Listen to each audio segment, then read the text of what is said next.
நாம இப்போ வரைக்கும் இந்த மாதிரி ஆதார் கார்டு தானே யூஸ் பண்ணிட்டு இருக்கோம். இப்போ ஒரிஜினலாக வெரிஃபிகேஷன் கேட்டாங்க அப்படின்னா இதை காட்டுவோம். அப்படி இல்லை அப்படின்னா இதை ஜெராக்ஸ் போட்டோ அல்லது ஃபோனில் ஃபோட்டோ எடுத்தோ பிடிஎஃபாவே யாருக்காச்சும் அனுப்பணுமா அனுப்புவோம்.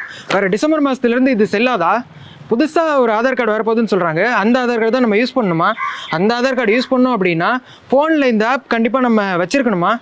அப்போது ஃபோன் இல்லாதவங்களாம் ரீசெண்டாக ஆதார் அமைப்போட தலைவர் என்ன சொல்லியிருக்காருன்னா, ஆதார் கார்டு அப்படிங்கிறது ஒரிஜினலாக இந்த மாதிரியோ அல்லது ஜெராக்ஸ் ஃபோட்டோ இந்த மாதிரி ஃபிசிக்கலாவோ அல்லது ஃபோனில் ஃபோட்டோ எடுத்தோ பிடிஎஃப் மூலமாவோ யூஸ் பண்ணக்கூடாது அப்படின்னு சொல்லியிருக்காரு. அந்த மாதிரிலாம் யூஸ் பண்ணுறது தவறான ஒரு விஷயம் அப்படிங்கிற மாதிரி சொல்லியிருக்காரு.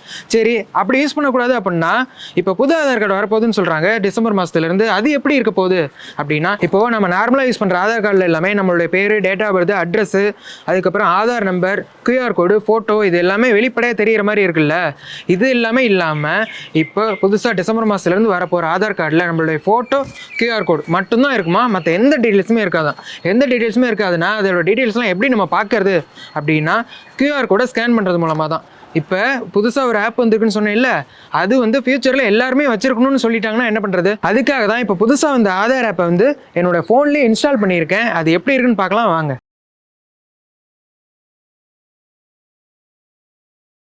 ஆரோக்கியமான வாழ்க்கைக்கு ஆராவில் ஹெல்த் மிக்ஸ் auravil.in வெப்சைட்ல இருந்து வாங்கலாம்.